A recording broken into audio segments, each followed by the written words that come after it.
Lo que tus padres nunca te dijeron, la cuerpa.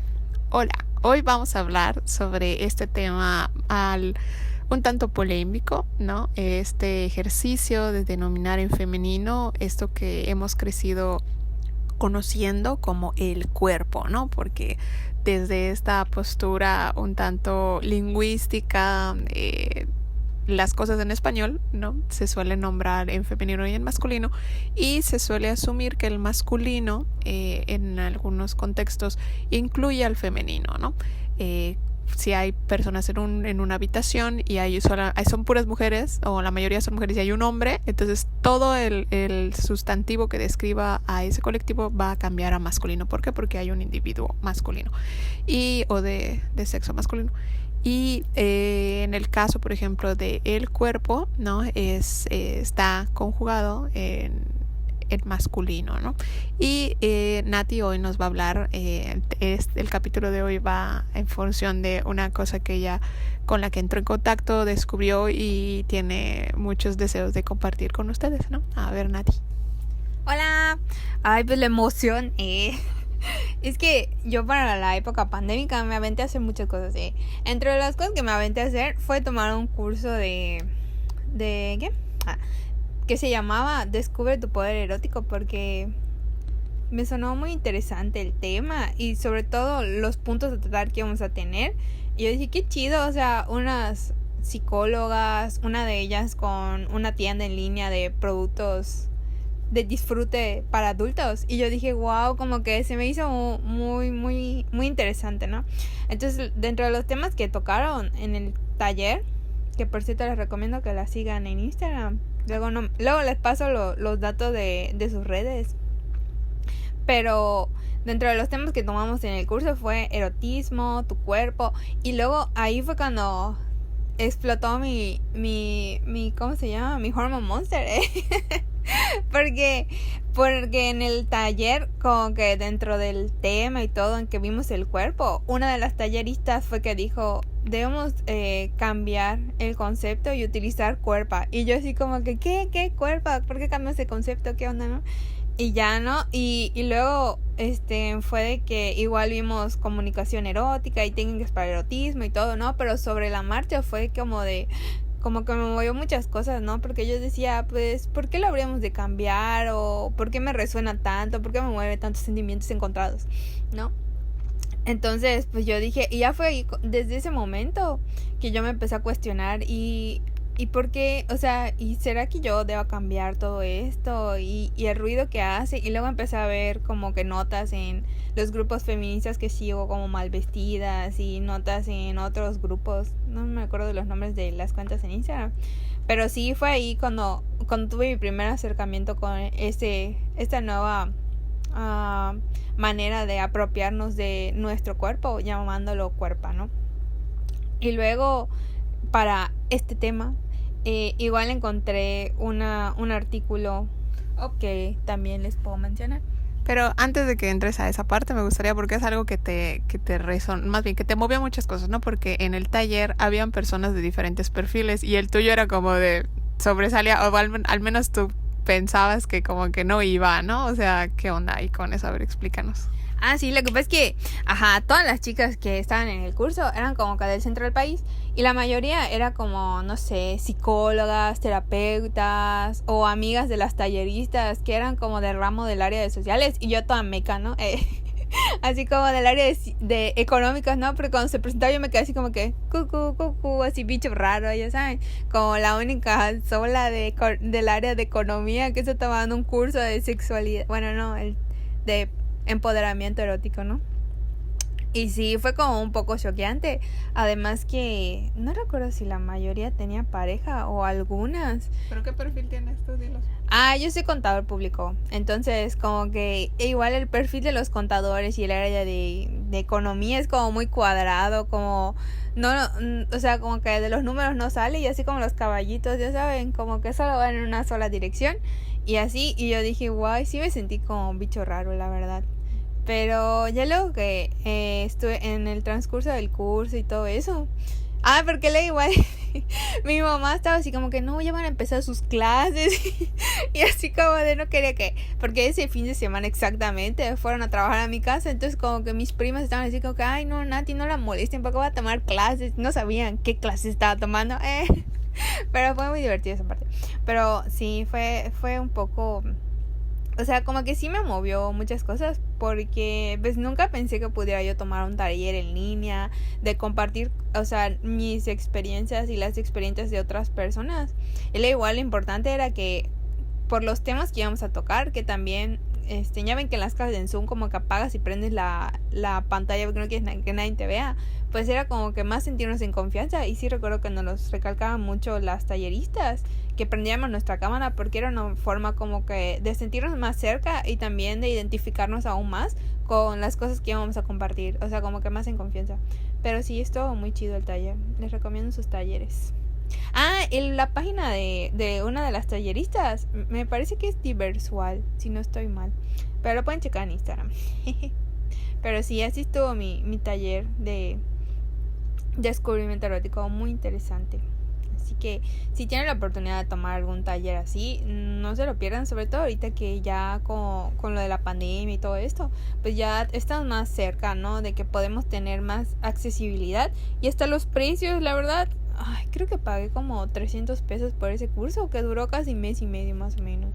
Entonces tampoco son precios tan elevados y pues sí, aprendes muchas cosas. Además de que conoces otras experiencias, que creo que es lo más enriquecedor. Y así. Muy bien. Entonces, ¿nos ibas a decir qué cosa de que encontraste en tu artículo para compartir? Sí. Lo que pasa es que encontré, en que estaba investigando para el tema de hoy, encontré un artículo de un grupo feminista. Y más que nada es como si el renombrar nuestro cuerpo como cuerpa es algo que llega a molestar, esto significa que estamos curando, ¿no? Y en este artículo ¿Curando qué? Curando todos estos años que nos han silenciado como mujeres, que no se ha dimensionado nuestros pesares, no sé, como esto. Entonces, aquí más que nada analiza que estamos hartas de que la sociedad, #patriarcado, considere que las problemáticas de las mujeres son exageradas e imaginarias, por lo que el lenguaje feminista busca, a través del peso que tienen nuestras palabras, iniciar una conversación incómoda, para acabar con toda esta publicidad en la que somos meros objetos, la comunicación agresiva y violenta, por lo que se ha tomado la determinación de nombrar nuestros propios códigos. A lo largo de la historia, nuestras cuerpas y úteras han contenido muchas emociones que no han sido canalizadas adecuadamente. Acumulamos memorias en la historia de desempoderamiento corporal, silencio y negación. Wait a minute. Repensemos mi cuerpa y mi útera porque es clave para la construcción de un lenguaje de resistencia. Ahora, Yare, ¿qué nos puedes comentar históricamente? Y tu experiencia, Yare, tu experiencia con el concepto. Bueno, yo, a diferencia de Nati, ¿no? Nati está en el área, la parte de economía, administración sí entra en ciencias sociales, pero está más enfocado como a cosas con números o ese tipo de cosas, sobre todo contabilidad, ¿no? Que es como el área de Nati. Y en mi caso sí, también yo estoy en humanidades, pero mi formación inicial es en literatura, ¿no? En esta parte del lenguaje, la semiótica, el análisis, ¿no? Entonces, por ejemplo, yo desde mi formación o desde mis herramientas de ejercicio, de contacto con el mundo, ¿no? Les puedo decir que digo, al final está también en estos momentos haciéndose una reflexión y hay un ejercicio sobre esto, ¿no? El hecho de el empezar a tener, porque digo, no es que no lo sea, pero ahorita como que hay esta hiperconciencia, ¿no? O al menos se han evidenciado estos ejercicios de que tenemos, en el caso del español, ¿no? Se supone que tenemos esta institución que es la RAE, la que regula, la que establece, ¿no? Entre comillas, ¿no? Cómo es que se debe de utilizar de manera adecuada el lenguaje que es el que usamos, que es el español, ¿no? Y se supone que lo que diga la RAE es lo que se va a hacer o de manera institucional es lo que se reconoce. Esto, si bien tiene un nivel de certeza, ¿no?, que nos da, que de alguna manera es necesario cuando es una lengua, en el caso del español, que se usa tan extensamente en varios países, en varias latitudes, no solamente en Europa, ¿no?, sobre todo en el continente americano. El hecho de que haya un organismo que regule o que reconozca o que establezca un relativo orden en esta herramienta que al final es el lenguaje, pues sí tiene su pertinencia y su importancia, ¿no?, que al final ciertamente con la RAE y con todos los escritos que de manera histórica se han podido llevar a cabo del español, pues podemos hacer un rastreo del devenir en el tiempo de este instrumento que utilizamos para nombrar el mundo, ¿no? Pero por otra parte, ¿no?, desde una postura un tanto más crítica, más social del lenguaje, no tan normativa, ciertamente es que el lenguaje, para que este instrumento se mantenga en uso, se menciona por muchos lingüistas que una lengua es un elemento vivo de una cultura. ¿Por qué vivo? Porque va a estar adaptándose, va a estar reflejando los intereses de diversos grupos. Una misma lengua en una misma ciudad, dependiendo de tú dónde te muevas, del nivel socioeconómico, del género, de la edad, va a tener matices de diferencia, ¿no? Entonces, el lenguaje, el español, es un elemento vivo. Dependiendo de dónde te encuentres, pues será lo que puedas aprender, ¿no? Por ejemplo, Nati tiene amigos internacionales y uno le decía hace poco, ¿no?, así como que encontró un canal para practicar español y la persona le comparte a Nati, mira estas frases, ¿no? Y Nati le dijo, ¿no? ¿Qué le dijiste? ¿Qué tipo de español era ese? Esa era jerga como de hombres hablándose entre hombres, o más utilizado en el centro del país, no como jerga que tú puedes utilizar aquí en Argentina o en España. Entonces pues sí, no le iba a servir de gran utilidad. Exacto, o sea, hay esto, ¿no? Hay una segmentación, también hay una cuestión de clase al momento de utilizar determinado tipo de palabras, ¿no? Entonces, por supuesto, el lenguaje también es una carta de presentación de quiénes somos, de dónde venimos, qué nivel socioeconómico tenemos, qué formación educativa tenemos. O sea, el lenguaje es una presentación del mundo sobre quiénes somos y cómo entendemos lo que nos rodea, ¿no? Y desde esta postura, ¿no?, el lenguaje escapa a la normatividad. O sea, no va a ser totalmente, no es posible que se lleve un registro total de todos los neologismos, las nuevas palabras, lo que se está creando en todos los grupos. Por eso la RAE pues, se ve en algún punto sobrepasado y solamente registra determinadas cosas, ¿no? Pero eso no cancela que sea un elemento que le sirve a un sector de la población para comunicarse, para expresarse, para nombrar el mundo, ¿no? Entonces, realmente el hecho de escoger determinadas palabras, el detenernos, hacer una pausa y decir, oye, ¿por qué estoy utilizando este tipo de palabras? ¿Qué es lo que significa a nivel histórico? Si rastreo, ¿por qué se ha estado utilizando este tipo de elementos?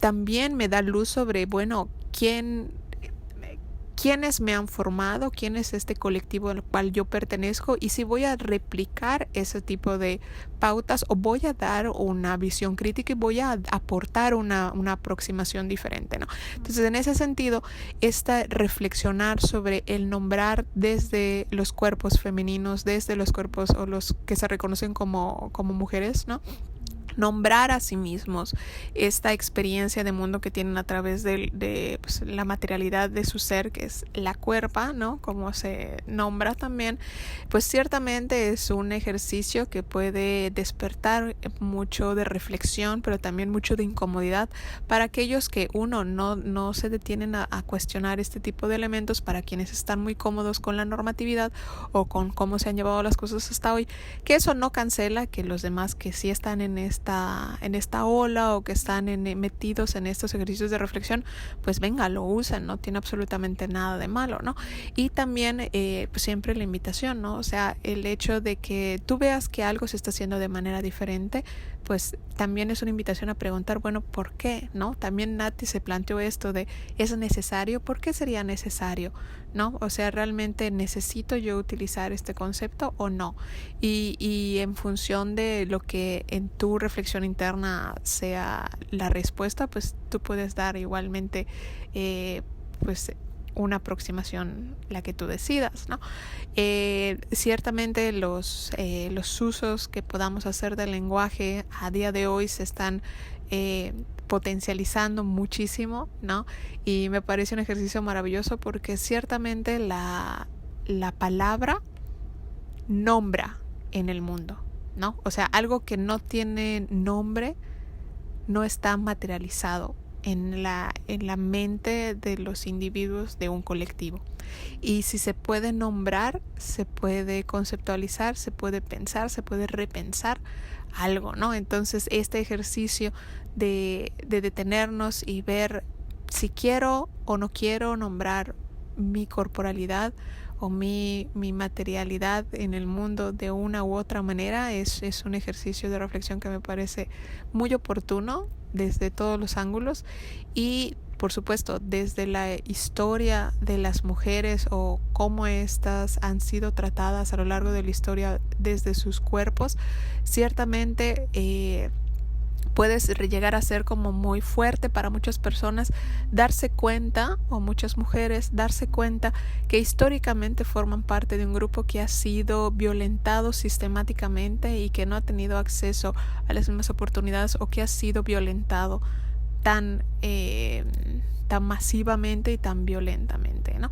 Por supuesto te podemos nombrar, por ejemplo, lo más a lo mejor estridente o más mainstream, que son como las casas de brujas, ¿no? Donde a las mujeres simplemente por el hecho de a lo mejor tener un lunar en alguna parte del cuerpo, por a lo mejor tener un gato o no estar casadas o practicar algún tipo de conocimiento herbolario, eran señaladas por la comunidad y pues quemadas, ¿no? O sea, ser violentadas, este tipo de elementos, ¿no? Entonces, no, y uno diría así como que, ay, pero es que eso pasó hace mucho tiempo, ya somos una sociedad diferente, pero realmente si vamos acercándonos un poco a la historia del cuerpo en las mujeres o cómo estas han sido tratadas desde la norma, desde la sociedad, no ha cambiado demasiado, ¿no? En otros programas platicábamos que este hecho de normalizar el sufrimiento o asumir que el sufrimiento o el dolor forma parte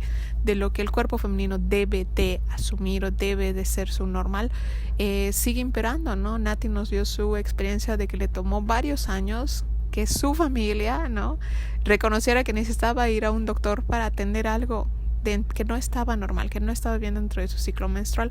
Entonces imagínate, o sea, qué fuerte es eso todavía siglo XXI, ¿no? En una ciudad, en un contexto de ciudad, ¿no? Imagínate contextos que no son tan privilegiados, ¿no? Entonces realmente también tienes esa realidad.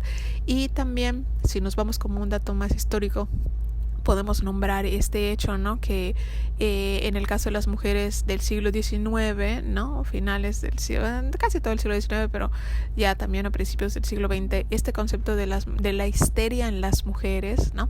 Que viene la palabra histeria viene de histeros, me parece que es útero, ¿no? Entonces las mujeres histéricas se reconocía dentro de su corporalidad o de sus órganos que el útero era la causa de esta desestabilidad emocional que imperaba en las mujeres, ¿no? Ya hemos mencionado, ¿no?, que ciertamente el ciclo menstrual en las mujeres, por todo el flujo masivo que implica de regulación de hormonas y demás, si no se está en un estado adecuado, por supuesto puede provocar muchos efectos adversos en la salud de las mujeres, ¿no? Pero pues se asumía que, pues bueno, es que tiene un útero, está histérica, cualquier sintomatología que pudiera presentar una mujer se asumía que era una histeria, ¿no? Entonces algo estaba con su útero, entonces pues era parte de su constitución como individuo, como ser femenino, que tenía que asumir, ¿no? Que pues es que tienes útero, ¿no? O sea, ni modos, ¿no? Te tocó que así va a ser, ¿no? Durante mucho tiempo, por ejemplo, que eso es una cosa muy interesante, a finales del siglo XIX, me parece, es en Europa, donde uno de los tratamientos que se le daba a las mujeres por histeria, ¿no?, de las clases altas, era que tenían que ir con un doctor, y este doctor les daba un masaje pélvico, ¿no?, para liberar como que los humores o las tensiones atoradas en su útero, ¿no? Y este masaje pélvico no era otra cosa que masturbación para las mujeres, ¿no? ¿Por qué? Porque dentro de esta idea de victoriana, ¿no?, que imperaba en ese momento sobre los cuerpos femeninos en Europa, ¿no?, las mujeres no tenían, digamos, socialmente autorizado, las mujeres bien, no tenían autorizado el hecho de poder manifestar necesidades sexuales, y por lo tanto tampoco tener un contexto en donde ellas pudieran tener un disfrute sexual, que por supuesto viene también con una liberación de hormonas que causan bienestar, ¿no?, dopamina y todas estas cuestiones, ¿no? Entonces, pero dentro del contexto, o leyendo estas necesidades o esta frustración o esta ausencia de estas actividades para las mujeres, se podía, digamos, había un marco que autorizaba este tipo de prácticas sanativas o curativas hacia las mujeres, pero desde una lectura de enfermedad. O sea, pues es que estás enferma, no estás normal, entonces ve con el doctor para que te dé tu masaje pélvico, que no era otra cosa que masturbación para las mujeres. Y devenido de esto, ¿no?, era que pues obviamente quienes practicaban este tipo de actividades, por supuesto, tenían una alta carga de clientas, ¿no?, que les causaba pues obviamente cierta atrofia en la mano, porque pues estás ahí todo el día haciendo estos masajes, ¿no? Entonces, a razón de esto, pues también ahí es donde surge, ¿no?, los primeros instrumentos de, ¿cómo se llama?, vibradores, ¿no?, para las mujeres, para poder seguirles proveyendo de este bienestar hacia su salud, ¿no?, que implicaba este hecho. Puedes encontrar, por ejemplo, en la web hay una película sobre esto, ¿no?, creo que se llama así, Histeria, y que te narra más o menos de manera muy, muy cómica, ¿no?, cómo se da este contexto de los primeros vibradores para las mujeres, y cómo era la situación de las mujeres en esa época. Por supuesto, estoy hablando de un contexto de mujeres blancas privilegiadas europeas, ¿no? No es que aplicara para todas, por supuesto, había un margen de diferencia social y diferencia de raza y otros elementos, criterios a considerar, pero digamos, desde lo que se puede saber de este contexto, pues está este elemento, ¿no? Entonces, el cuerpo de las mujeres siempre ha sido sometido a muchas normativas, ¿no? No solamente estéticas de belleza, sino también sometidas a cuestiones asociadas más hacia la enfermedad que hacia la salud, ¿no? Y también, ¿qué otro elemento? Pues ya de manera más reciente, pues estamos con esta todavía lucha, ¿no?, de que se reconozca el derecho a las mujeres para poder decidir sobre su corporalidad al momento de si quieren o no quieren tener un proceso de embarazo, ¿no?, o atravesar un proceso de embarazo. Entonces, todavía esto es a día de hoy, 2021, sigue siendo una cosa delicada, y que no está garantizada, que como vimos hace poco en el caso del estado de Texas en Estados Unidos, hubo una regresión en función de esto, ¿no?, que digo, solamente les están dando a las mujeres 6 semanas para saber si, o sea, dentro de un marco de legalidad, practicarse o no un aborto. Y para aquellos cuerpos que tienen un útero y que atraviesan procesos de ciclos menstruales, sabemos que 6 semanas no es nada.